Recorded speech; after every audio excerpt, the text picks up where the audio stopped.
اعوذ باللہ من الشیطان الرجیم بسم اللہ الرحمن الرحیم۔ سورہ نساء آیات نمبر 15 تا 22 میں معاشرے کو بدکاری سے پاک رکھنے کے لیے کچھ ابتدائی احکام، عورتوں کے حقوق کے بارے میں تلقین، اور جن عورتوں سے تمہارے باپ نکاح کر چکے ہیں ان سے نکاح کی ممانعت۔ اعوذ باللہ من الشیطان الرجیم واللاتی یأتین الفاحشة من نسائکم فاستشہدوا علیہن اربعة منکم فَإِن شَهِدُوا فَأَمْسِكُوهُنَّ فِي الْبُيُوتِ حَتَّى يَتَوَفَّاهُنَّ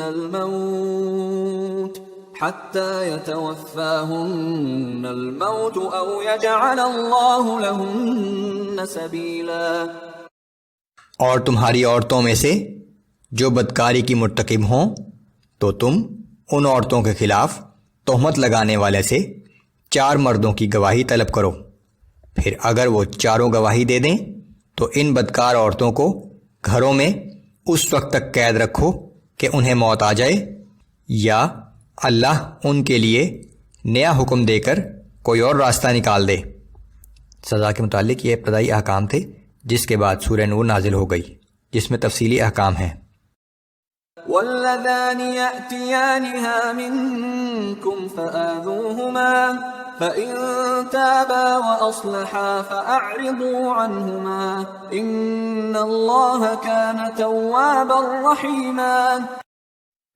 اور تم میں سے جو 2 شخص اس بدکاری کے مرتکب ہوں تو ان دونوں کو اذیت پہنچاؤ، پھر اگر وہ دونوں توبہ کر لیں اور آئندہ کے لیے اپنی اصلاح کر لیں تو تم ان دونوں سے درگزر کرو، بے شک اللہ بڑا توبہ قبول فرمانے والا نہایت مہربان ہے۔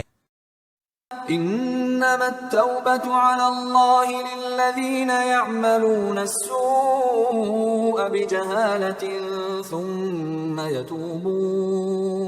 ثم يتوبون من قريب فأولئك يتوب الله عليهم وكان الله عليما حكيما۔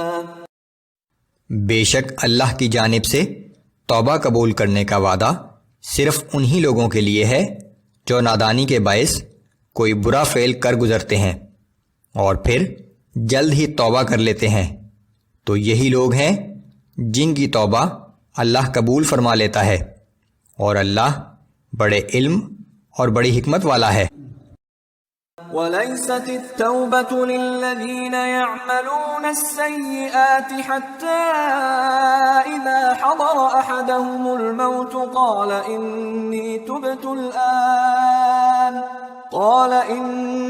تُبْتُ الْآنَ وَلَا الَّذِينَ يَمُوتُونَ وَهُمْ كُفَّارٌ أُولَئِكَ أَعْتَدْنَا لَهُمْ عَذَابًا أَلِيمًا۔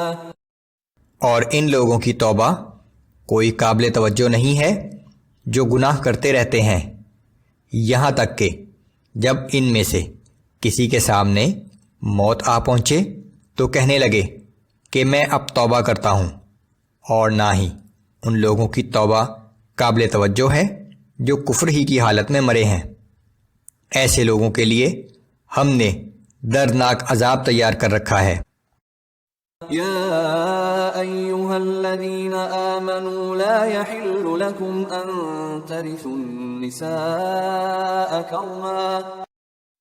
اے ایمان والو، تمہارے لیے یہ حلال نہیں کہ تم زبردستی عورتوں کے وارث بن جاؤ۔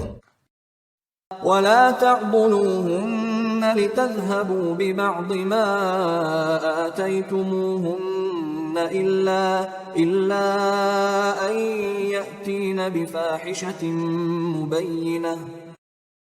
اور نہ یہ حلال ہے کہ بلا وجہ انہیں اس غرض سے قید رکھو کہ جو مال تم نے انہیں دیا تھا اس میں سے کچھ واپس لے لو، مگر ہاں اس وقت جب وہ کسی صریح بے حیائی کی مرتکب ہوں۔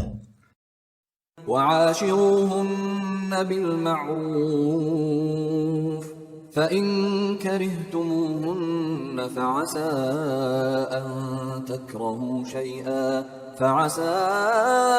أن تكرهوا شيئا ويجعل الله فيه خيرا كثيرا.